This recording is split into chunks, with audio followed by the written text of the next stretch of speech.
Burası Çanakkale. Cephelerden bir cephe değil. Bir neslin toprağa karıştığı, kanın çelikle çarpıştığı yer. Yaşamın ölümle yüzleştiği, yerin göğe, suyun toprağa karıştığı yer. Vicdanımızın sesi,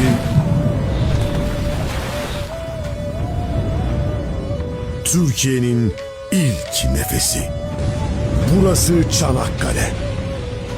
Mehmet'in şehadetinin, Gazi'nin iradesinin en büyük şahidi.